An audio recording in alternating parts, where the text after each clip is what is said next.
Assalomu alaykum hörmətli ustozlar. Texim köp narslarni bilish, texim köp ishlarni qilish va texim köp tushuncha hosil qilish uchun tirishayotgan suyimlik do'stlar. Kechkinglar xayrlik bo'lsin.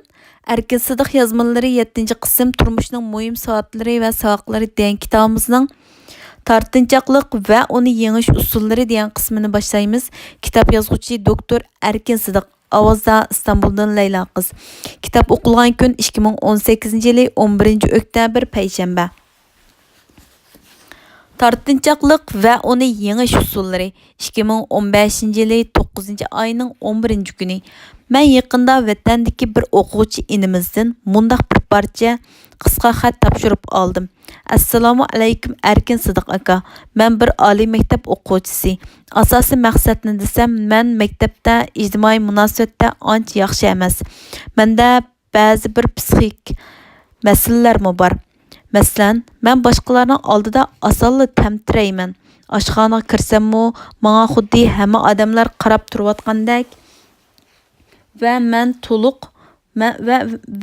to'g'riliq bir narsa deyotgandek bilindi. O'zimning to'nishlaridan boshqalarning oldida o'zimni erkin tutolmayman. Yana qizlar bilan bo'lgan munosabatlardami yuqorqidek ahvollar bor. Buni hal qilish to'g'risida biror taklif berarsizmi? Mushtung o'xshash ahvollari to'g'risida menga burunmi bir qancha ufuqlar xat yozgan edi.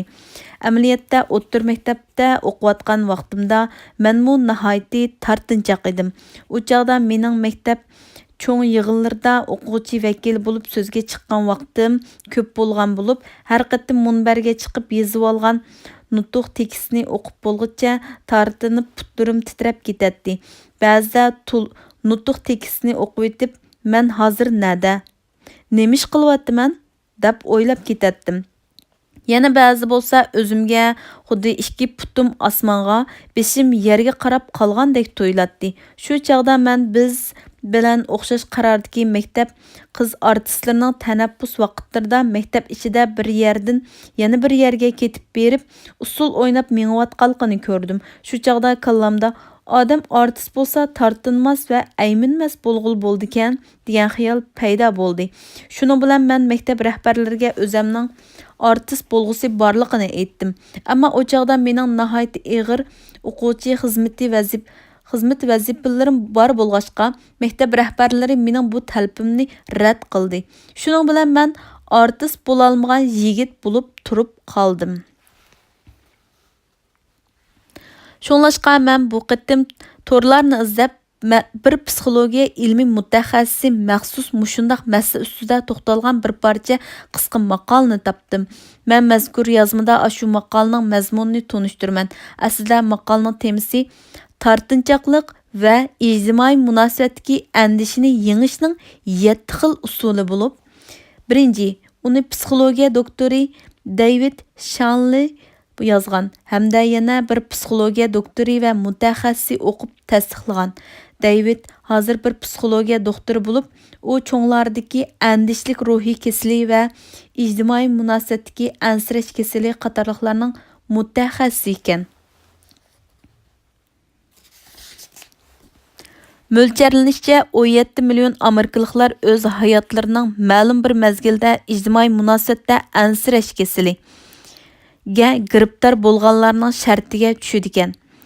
Tortinchoqlikning dardini tortayotgan cho'nglarning soni uningdimi ko'p eshib tushadi ekan.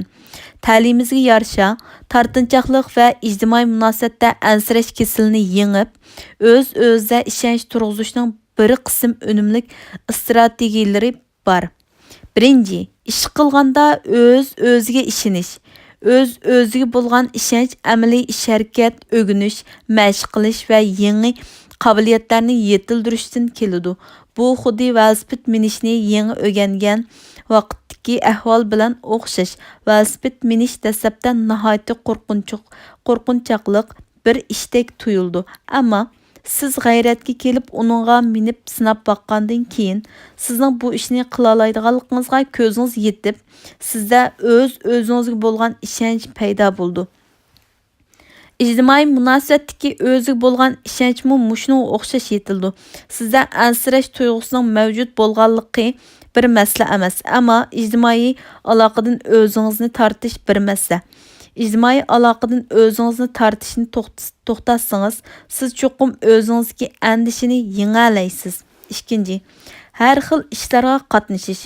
Tamoqqa o'chirib turgan vaqtingizda qishingizdagi kishilar bilan paranglashing hamda sirtlardagi odamlar to'pi ichida yurgan vaqtlaringizda siz tanımaydigan odamlar bilan so'zlashing. Uningdan boshqa qarshi jinsdagi siz yaxshi ko'rgan kishingizga yaqinlashing. Uning bilan paranglashing, uni usulga torting. Uni sirtqa chiqib siz bilan birga sayl qilishga taklif qiling.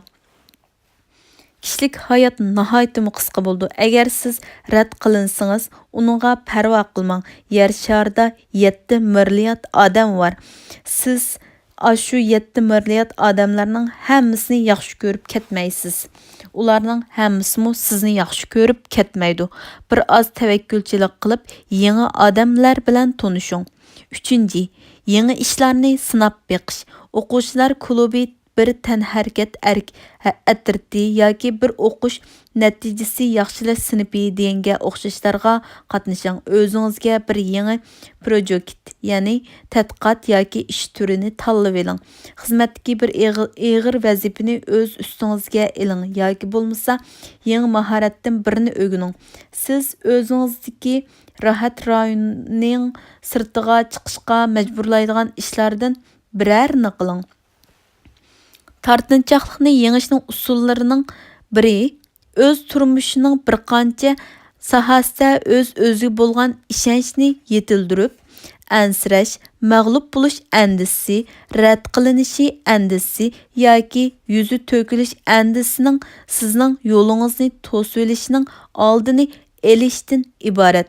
Siz yangi faoliyatlarga qatnashish yoki yangi ishlar bilan shug'ullanish orqali siz manbasini bilmaydigan andishiga taqobil turib, ansirash tuyg'usining yengishning unumli usulini o'rganib olaysiz. 4. So'zlash. Har bir fursatdan to'liq foydalanib, nutq so'zlash, doklad berish, chaqchaq qilish yoki hikoya etish ishlarini mashq qiling. Turmushingizning hamma sohasida ko'proq so'zlaydigan va o'z ideyalaringizni ko'proq bayon qiladigan bo'ling. Siz mayli xizmat o'rnida bo'ling, do'stlaringiz bilan birga bo'ling, notanish odamlar bilan birga bo'ling yoki ko'chada yo'l menib ketayotgan bo'ling. Burunqiga qaraganda texmi oshkor so'zlashni mashq qila olasiz. Kishilarga o'z ovozingizni va o'z ideyangizni anlating. O'zi bo'lgan ishonchisi bor kishilar boshqalarning o'zi degan gapni yoqtirish yoki yoqtirmasligiga ancha parvo qilib ketmaydi. Ular boshqalar bilan o'rtoqlashish uchun o'z ko'nglidagi gaplarni deydi. Paranglarga aralashadi va boshqalar bilan munosabatlashadi. Sizmi shunday qila olasiz. Andisha va tortinchoqlik so'zlamay jim turishga sabab bo'la olmaydi. 5. Boshqalarga o'zini baholash fursati yaratib berish. Boshqalarning o'ziga noto'g'ri baho berib qo'yishidan ansirash ijtimoiy andisha va tortinchoqlikni keltirib chiqardi. Shundaq andishini yengishning birdan bir usuli boshqalarning baholash obyekti bo'lib berishdan iborat. Bu ishni o'zingiz bilan yaqin o'tadigan va siz ishonadigan odamlar bilan mashq qilib beqing. Siz mushundaq mashqni qancha ko'p qilgan siri boshqalar sizni o'zlariga texim yaqin ko'rdi hamda siz ashundaq kishilik munosabatdan texim ko'p huzur va qimmatga erisha olasiz. Shuning bilan siz o'zingizga va ijtimoiy aloqalarga texim ishonadigan bo'lsiz. Boshqalarga sizni baholash fursati yaratib berish sizda boshqalarning o'zingizning haqiqiy qiyofatini belgilashiga yo'l qo'yish istikining bor bo'lishini talab qiladi. O'zingizning har qanday odam ekanligidan faxrlaning. O'zingizning qanday odam ekanligidan faxrlaning. Siz qancha samimiy bo'lsangiz va boshqalarga sizni baholash fursatini qancha ko'p yaratib bersangiz, boshqalar sizning ashundaq axloqingizdanmi shuncha ko'p bak suyunadi. 6. O'z-o'zi ishonadigan badan tilini namoyon qilishni mashq qilish. Bir odam bilan so'zlashganda uning ko'ziga qarab turib so'zlang. Yo'l manganda beshing'izni tik ko'tarib menging. So'zlaganda ko'nglingizni aniq va unumli bayon qiling. Boshqalar bilan qo'l tutishib yoki quchoqlashib ko'rishing. Boshqalar bilan so'zlashayotganda ularga yaqin turing. 7. Atrofdagilarning gap so'zlariga qattiq diqqat qilish. Atrofingizda bo'layotgan ishlarni aniq bilib turing. Uxlab qolmang. Hamma vaqtda o'zingizning tafakkurlari, hissiyotlari, sezimlari va asmillarini bilib turing. Sizning sezgirashtilaringizning ichida siz yushirmasangiz yoki o'zingizni tortmasangiz bo'lmaydigan qismi yo'q. O'zingizni va atrofingizdagi dunyoni qadrlashni o'rganing. Qo'rqinchaqliq ideyalar va hissiyotlarni muqaddirlang hamda ularni baho bermay turib asda tuting.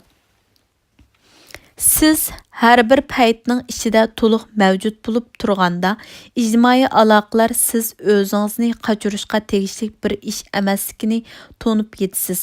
Siz paranglarga va o'z muhitingizdagi har xil uchurlarga haqiqiy turda diqqat qilib turayotgan bo'lg'achqa, sizning ifodangiz burunqidan yaxshiroq bo'ldi.